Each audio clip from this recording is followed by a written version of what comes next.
This problem and all other practice problems for Calc 2 here at Rutgers can be found in Sarai's studies. A link is in the description box below. I always thought factorials were the hardest thing ever, but they're not. They are so easy. I just never had anybody explain it to me in a way that I understood, so hopefully this helps you out, because I kid you not, up until Calc 2, I had no idea how to simplify factorials because I've never encountered them besides that one time in Intro to Stats, and I completely skipped that chapter, so let's get started. Ready? So factorial is really just multiplication, so if you have 3 factorial, that's 3 times 2 times 1, because to get it here to here you go minus 1, to get here to here you go minus 1. If you have 4 factorial, that's just 4 times 3 times 2 times 1, to get it here to here you get minus 1, to go here to here you get minus 1, here to here is minus 1. So similarly, if you have 2n plus 2 factorial, then that's going to be equal to 2n plus 2, and then to go to the next thing, you minus 1. So that's going to be 2n plus 1, because you did 2 minus 1, that's 1. And then you do minus 1 again here to get to the next thing, so that's going to be just 2n. But it doesn't stop there. You could do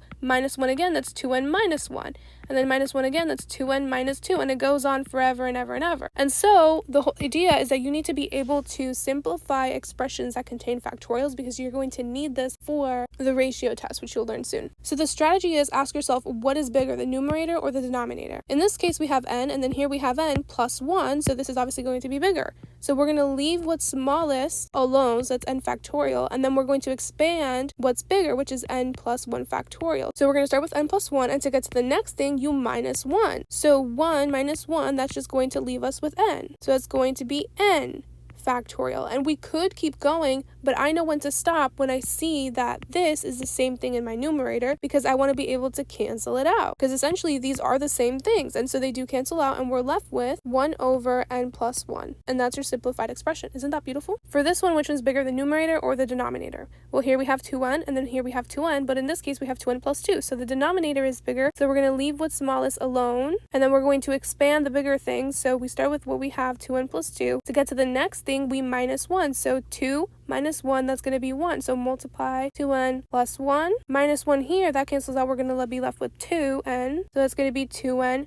factorial. I know it's factorial. I know to stop because I see that this is the same thing as this. So I can cancel them out. So here I'm left with 1 over the quantity 2n plus 2 times the quantity 2n plus 1. And that's your simplified expression. Here, what's bigger, the 3n or the 3n plus 3? Well, it's going to be the 3n plus 3. So I'm going to leave what's smallest alone, and I'm going to expand the bigger thing. So we start with what we have. To get to the next thing, I minus 1. So 3 minus 1, that's 2. So we're going to have 3n plus 2. That's still not this. And so I'm going to keep on going. I'm going to minus 1. So 2 minus 1, that's 1. So I'm going to have 3n plus 1. That's still not 3n. So I'm going to keep on going. I'm going to do minus 1 again. So 1 minus 1, that cancels out. That leaves us with 3n. And now I know to stop because I see what's here on the top. So factorial, I'm able to cancel it out, and that becomes 1 over 3n plus 3, 3n plus 2 times 3n plus 1. And that's your simplified answer. Here, which one's bigger, the numerator or the denominator? Well, we have the same thing, but in the denominator, we're adding more, so the denominator is bigger. So we're going to leave the smallest thing